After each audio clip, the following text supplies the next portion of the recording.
3 years ago, I got in a car crash that nearly ended my life. I walked away with a traumatic brain injury, but with a completely new obsession: the human mind. What's up, YouTube? It's Ben, and in this video, I'm going to tell you about how a car accident changed my brain, my life, and my mindset. Before the accident, I knew a bit about health, a bit about the body, because I studied sports science. I knew about exercise, muscles, reps, macros, but I had no idea how the brain worked until it stopped working properly.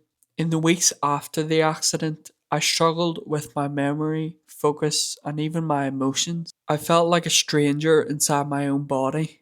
That's when I realized that everything I knew about health and fitness was incomplete. 2 weeks of my life are missing from my memory. My first memories again are in hospital. But once I came to my senses, I realized that I have a big project to work on, an area that I didn't know much about, but I was willing to learn. And if you've never thought about the health of your brain, I get it. I hadn't either. But over the past few years, I've really learned and experienced that the quality of your mind literally shapes the quality of your life. The health and condition of your mind doesn't just determine how strong or productive you are, it determines how you think, how you feel, and how you bounce back when things go sideways. This realization 3.5 years ago kicked off a journey of healing, rebuilding, and optimizing the most important organ in your body, which is the brain. And today, in this video, I want to share 4 habits or things that I've learned that have changed everything for me. Make sure you listen to the last one because I think it's the most important. We'll start with the most obvious one, which is movement or exercise. Before my accident, I was guilty of going to the gym to become as big as possible, but I know I'm not hitting the gym for aesthetics. Try to get a variety of movement that actually supports your nervous system. The classic strength and hypertrophy training gave me structure. Cardio helped me stabilize my mood. And things like yoga and Pilates, I only tried as a consequence of my accident. They have taught me and reconnected me to my body in a way I never appreciated. My new goal with fitness wasn't about getting shredded or huge. It was about giving my brain inputs it could use to heal. Things like blood flow, oxygen, and endorphins. All free medicine if you can do it consistently. The next thing that has helped me in recovery is the smartest supplement that you're probably not taking enough of. Most people think creatine is just for gym bros, but after digging into the research, I started taking 10 grams per day, not for my muscles, but for my brain. Creatine has been shown to support cognitive function, especially in people with brain injuries, stress, and sleep deprivation.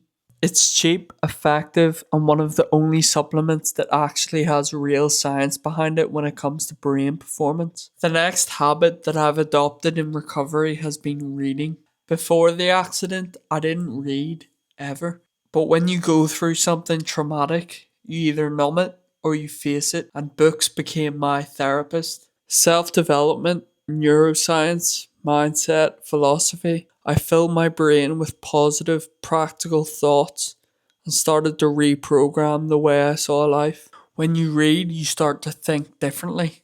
When you think differently, you start to act differently. And that's when life actually starts to change. I think out of the books that I've read, 2 books that have had the biggest impact on me have been Psycho Cybernetics by Maxwell Maltz and Outwitting the Devil by Napoleon Hill. Both these books are about taking control of your mind and changing reality. The final and most important habit that I've developed is contributing positively to my brain every day. Because here's what I've realized through all of this. The brain is the lens through which you experience everything. If it's foggy, tired, or inflamed, you can't see the good in your life, even if it's right in front of you. Brain health isn't a luxury, it's a foundation, and the habits that support it are not always exciting or glamorous, but they're game changing. Now, obviously, there are still tough days, moments where my brain feels off or I feel foggy or flat. But the difference is now I have tools. Now I understand what is happening. So I can recognize the patterns and I can intervene early instead of spiraling out of control. I truly think this car accident has happened for a reason because there are three things that I've learned through this journey: awareness, control, and resilience. So I'm not a doctor or a guru. I'm just someone that had to learn the hard way that brain health is everything. I share this because I know that someone watching is struggling with mood or motivation, and they may have never considered that their brain is screaming for help. I've been there. You're not broken, you're just misinformed, and there is a way out. So here's my challenge to you: start with one habit, just one, whether it's going outside for a walk, buying your first self development book, or adding a scoop of creatine to your shake. You don't transform overnight, but you just need momentum, and the brain changes with consistency. If you implement the habits in this video, I can guarantee you'll feel better. You'll become a better, new version of yourself. And as I've said, as time goes on, I feel like the car accident that I experienced happened for a reason. It changed my life, but it also gave me a gift: the chance to rebuild intentionally. Peace. Love you, Sacra. I never had the time to make a way. I only had the time to make a play. I had to learn